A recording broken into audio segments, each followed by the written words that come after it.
Sir शिक्षा में चर्चा होना जरूरी है कि नहीं, क्या लगता है आपको? न्यू एजुकेशन पॉलिसी को सर बड़े सरल भाषा में समझाएंगे ना।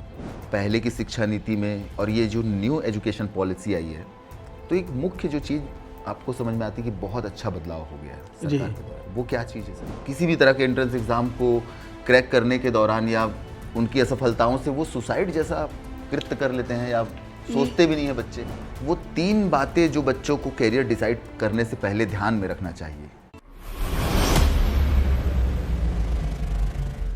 आज हम जानेंगे, क्या शिक्षा में चर्चा जरूरी है? न्यू एजुकेशन पॉलिसी को सिंपल हिंदी में समझेंगे और देखेंगे कि पुरानी और नई शिक्षा नीति में क्या पावरफुल बदलाव आए हैं। क्यों कुछ स्टूडेंट्स एंट्रेंस एग्जाम्स के बाद एक्सट्रीम स्टेप्स ले लेते हैं, और वो 3 जरूरी बातें जो हर स्टूडेंट को जरूर जान लेनी चाहिए। साथ ही एजुकेशन सिस्टम के इम्पोर्टेंट इंसाइट्स और अटल बिहारी वाजपेयी विश्वविद्यालय से जुड़ी खास बातें भी डिस्कस करेंगे। अगर आप स्टूडेंट हो या एजुकेशन से जुड़े हो, तो ये वीडियो आपके लिए आई ओपनिंग होने वाली है। इस पॉडकास्ट में हमारे साथ है professor doctor Lalit Prakash Pateria, vice chancellor of Atal Bihari Vajpayee Vishwavidyalaya, जिनके सालों के अनुभव से आपको मिलने वाले हैं रियल और प्रैक्टिकल इंसाइट्स, जो आपकी सोच और अप्रोच दोनों बदल सकते हैं। फिलहाल शिक्षा में चर्चा करने के लिए हम आ गए हैं अटल बिहारी यूनिवर्सिटी, बिलासपुर में ये स्थित है। साथ में हमारे बैठे हैं कुलपति सर। सर से पहले आप परिचय लेंगे सर का। सर नमस्कार सर, स्वागत है आपका हमारे रास्ते एजुकेशनल मीडिया में। नमस्कार, मैं प्रोफेसर ललित प्रकाश पटेरिया हूं और वर्तमान में मैं कुलपति अटल बिहारी वाजपेयी विश्वविद्यालय बिलासपुर हूं। इससे पूर्व मैं शहीद नंद कुमार पटेल विश्वविद्यालय रायगढ़ का कुलपति था। उससे पूर्व मैं गुरु घासीदास विश्वविद्यालय में 1989 से वहाँ पर कार्यरत रहा हूँ। उससे पूर्व मैं बुंदेलखंड विश्वविद्यालय झांसी में भी अध्ययन अध्यापन दोनों करके आया था वहाँ पर।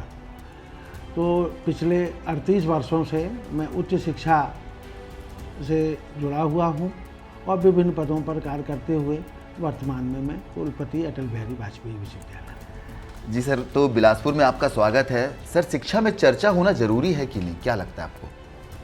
शिक्षा ही अकेला नहीं, सभी भी जगह पर चर्चा होना जरूरी है, क्योंकि चर्चा करने से हमको जो भी जितने भी स्टेक होल्डर्स होते हैं, उन सब स्टेक होल्डर्स के जो व्यू पॉइंट्स हैं वो हमको पता चलते हैं, और फिर उससे जो निर्णय होता है वो निर्णय सर्वमान्य हो जाता है। तो शिक्षा में भी चर्चा होना आवश्यक तो है ही है, अन्य क्षेत्रों के साथ साथ। जी, न्यू एजुकेशन पॉलिसी को सर बड़े सरल भाषा में समझाएंगे ना। जो राष्ट्रीय शिक्षा नीति 2020 है, ये हमारी सरकार ने बहुत चिंतन मंथन के बाद इसको इवॉल्व किया है। 2024 में राज्य सरकार ने छत्तीसगढ़ के सभी महाविद्यालयों विश्वविद्यालयों में इसको लागू किया है। और वो जो पुरानी नीति थी वो थोड़ा थ्योरी बेस्ड थी जी, और ये जो नई जो राष्ट्रीय शिक्षा नीति है ये एक्सपीरियंशियल है, माने अनुभव के आधार पर। और दूसरा, इसमें जो पुरानी नीति और इसमें जो मुख्य अंतर है वो एक वाटर कंपोनेंट्स है कि बीएससी में फिजिक्स केमिस्ट्री मैथमेटिक्स ही लेगा बच्चा। नई राष्ट्रीय शिक्षा नीति में वो अपनी चॉइस के विषय ले रहा है। उसके साथ साथ हम उनको स्किल बेस्ड वोकेशनल वीएसी वो सब कोर्सेज उन्होंने सरकार ने इवॉल्व किए हैं। हमारे पूरे छत्तीसगढ़ के जितने भी शिक्षक हैं उनकी कमेटी उसको इवॉल्व करती है और फिर हम छात्रों को उपलब्ध कराते हैं उनको। तो राष्ट्रीय शिक्षा नीति की जो अप्रोच है, जो वर्तमान में छात्र हैं ये भविष्य के नागरिक हैं और उनको राष्ट्रीय जो हमारी सांस्कृतिक विरासत है उसके साथ जोड़ने का प्रयास है। इसके साथ साथ जो हमारी भारतीय ज्ञान परंपरा है उसको भी इसके साथ जोड़ने का प्रयास किया गया है। ये राष्ट्रीय शिक्षा नीति अभी थोड़े समय से लगी है, लेकिन आने वाले समय में इसके बहुत अच्छे परिणाम हम सबको देखने को मिलेंगे। एक मुख्य अगर बोला जाए डिफ्रेंशिएट करें हम लोग पहले की शिक्षा नीति में और ये जो न्यू एजुकेशन पॉलिसी आई है, तो एक मुख्य जो चीज़ आपको समझ में आती है कि बहुत अच्छा बदलाव हो गया है सरकार के द्वारा, वो क्या चीज़ है सर? वो अनुभव आधारित ये रहेगा बच्चे का जी, जो हम भी आप जैसा मैंने कहा कि जो थियोरेटिकल बेस्ड होता था जी, ये एक्सपीरियंशियल है, माने बच्चे का एक्सपीरियंस करेंगे जो अध्ययन कर रहे हैं उसके साथ साथ वो उनके स्वयं के अनुभव से भी वो सीखेंगे। तो इसलिए उसमें कुछ कंपोनेंट्स जो डाले गए हैं वो तो बहुत विस्तार से है, लेकिन मुख्य ये है कि एक तो अनुभव आधारित है हमारी राष्ट्रीय शिक्षा नीति जी। दूसरा भारतीय सांस्कृतिक परंपराओं को, ज्ञान परंपराओं को इसमें जोड़ा गया है, जो कि पिछली शिक्षा नीति में नहीं थे। जैसा कि मैं देख रहा हूँ मेरे सामने बैठे हैं, लगभग 40 सालों का अनुभव है सर के पास, खासकर उच्च शिक्षा के क्षेत्र में। सर, क्या वजह होती है बच्चे जब छोटे से एंट्रेंस एग्ज़ाम या किसी भी तरह के एंट्रेंस एग्ज़ाम को क्रैक करने के दौरान या उनकी असफलताओं से वो सुसाइड जैसा कृत्य कर लेते हैं, या सोचते भी नहीं है बच्चे? ये बच्चों को नहीं करना चाहिए, जो सुसाइड तो बिल्कुल ही नहीं। वजह क्या लगता है सर आपको, इसकी क्या वजह है? मुख्य वजह तो अलग अलग छात्रों मैंने उनके हिसाब से है, लेकिन मुख्य वजह वो जल्दी घबरा जाते हैं। घबराना, असफलता से घबराना नहीं चाहिए। असफलता जो है वो हमारी अगली सफलता का मुख्य कारण होती है। अगर हम अभी घबरा जाएंगे तो हम एक छोटी सी चीज़ छोड़ेंगे, लेकिन अगर हम इस असफलता के बाद अपने को और मजबूत करके और प्रयास करके करेंगे तो हो सकता है इससे बड़ी हमको सफलता मिले। तो मेरा सभी बच्चों को, सभी छात्रों को ये कहना है, घबराना नहीं चाहिए, असफलता से कभी भयभीत नहीं होना चाहिए, वो हमारी आने वाली सफलता का आधार स्तंभ होती है। वो 3 बातें जो बच्चों को कैरियर डिसाइड करने से पहले ध्यान में रखना चाहिए। बच्चों को सबसे पहले तो अपनी चॉइस देखनी चाहिए कि वो किस क्षेत्र में अच्छा कर सकते हैं, और उनके जो शिक्षक हैं उनको भी उनकी प्रतिभा का आकलन करके उनको सलाह देनी चाहिए कि तुम इस क्षेत्र में अच्छा कर सकते हैं। सभी बच्चे सभी क्षेत्र में अच्छा नहीं कर सकते हैं, क्योंकि एक सीमा होती है काम करने की भी। तो वो जिस क्षेत्र में अच्छा कर सकते हैं उस क्षेत्र में उनको आगे बढ़ना चाहिए, उसी क्षेत्र का ज्ञानार्जन करना चाहिए, और उसी क्षेत्र के जो विभिन्न आयाम हैं उन सब का उनको ज्ञान लेके और उसमें आगे बढ़ेंगे तो निश्चित रूप से वो अपना ही परिवार का नहीं, अपना ही नहीं, अपने परिवार का भी, अपने समाज का भी नाम रोशन करेंगे, ऐसा मैं समझता हूँ। जी महोदय, बड़ा अफसोस होता है जिस देश में हजारों यूनिवर्सिटीज़, कॉलेजेस हों, दुनिया का सेकेंड लार्जेस्ट सिस्टम आता है एजुकेशन का हमारा, फिर भी बच्चे क्वालिटी एजुकेशन से तरस जाते हैं या वंचित हो जाते हैं। नहीं लगता आपको? नहीं, क्वालिटी एजुकेशन के लिए तो हमारी सरकारें बहुत प्रयास कर रही हैं और बहुत उसमें आमूलचूल परिवर्तन हुआ है। 40 साल पहले जो हमने शिक्षा को देखा और जो आज देख रहे हैं, बहुत अंतर है, बहुत विकास हुआ है। लेकिन अभी भी विकास करने की ज़रूरत है, और इस दिशा में राज्य सरकारें और केंद्र सरकार दोनों मिल के और विश्वविद्यालय सभी मिल के काम कर रहे हैं, और थोड़ा समय लगेगा, लेकिन निश्चित रूप से क्वालिटी एजुकेशन हर जगह हो रही है। एजुकेशन की जो क्वालिटी है उसमें विकास हो रहा है, इसमें कोई शक नहीं है। बच्चों की स्कूल में कैरियर काउंसलिंग कितनी ज़रूरी है सर? बहुत ज़रूरी है। बच्चों की कैरियर काउंसलिंग बहुत ज़रूरी है, और ये 12वीं तक के जो स्कूल हमारी जो शिक्षा है वहाँ के उनको पहले से ही बताना, क्योंकि 12वीं के बाद बच्चे फिर अपने अपने क्षेत्र में काम करेंगे। तो वो कैरियर काउंसलिंग स्कूल लेवल पे बहुत ज़रूरी है, और उसके बाद बीएससी जहाँ पर यूजी की क्लासेस हमारी चलती हैं वहाँ पर महाविद्यालयों में भी ज़रूरी है, ताकि वो अपनी पसंद का और जिस क्षेत्र में उनकी जो प्रतिभा है, जिस क्षेत्र में वो सबसे अच्छा कर सकते हैं, वो उनको बताया जाना, उनको समझाना बहुत ज़रूरी है। एनईपी का बड़ा रोल रहेगा मुझे लगता है सर कि एनईपी बनाई उसी लिए आधार पर गई है कि बच्चों से कहीं कैरियर में गलतियाँ हो कैरियर जाए, में गलती हो जाती हैं तो वो सुधारें। और दूसरा, हम जो है उनके बच्चों के जो पहले क्या था कि अगर 1 साल बच्चा फेल हो जाता था तो वो उसका 1 साल का प्रयास पूरा चला जाता था, 2 साल का चला जाता था। इन सब तथ्यों को ध्यान में रखते हुए जो राष्ट्रीय शिक्षा नीति में उसको समाहित किया गया कि exit multiple entry, multiple exit का प्रावधान रखा गया कि अगर मैंने 1 साल बाद, 2 साल बाद उसके क्रेडिट उसके अकाउंट में रहेंगे, एकेडमिक बैंक ऑफ क्रेडिट होता है, और अगर वो थोड़े दिन बाद किसी कारण से अध्ययन अपना छोड़ देता है तो 2 साल बाद, 4 साल बाद वो कर सकता है।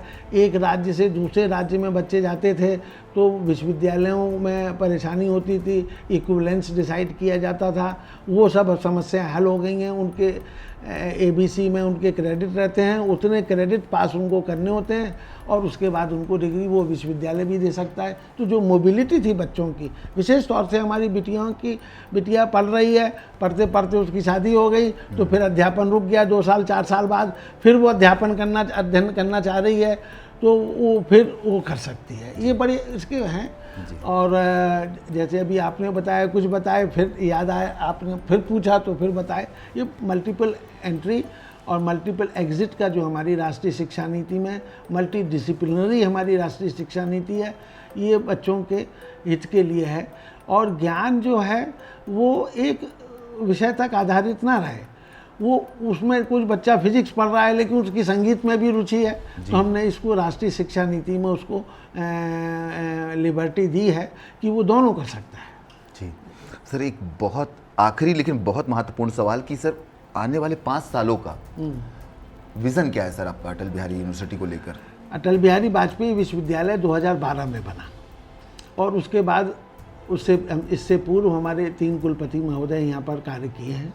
उन्होंने अपना पूरा योगदान इस विश्वविद्यालय के विकास में दिया है और उसी के जो उनके जो काम प्रारंभ हुए, जो अधूरे हैं मतलब उनको पहले हम पूरा करेंगे। इसके बाद हमारा जो दूसरा जो थ्रस्ट है वो हमारे जो यूटीडी में अभी केवल 5 डिपार्टमेंट हैं और हमने यहाँ पर हमारे जो डीन्स हैं उनसे रिक्वेस्ट किया है कि इस 5 डिपार्टमेंट को कम से कम और आगे बढ़ाएं हम।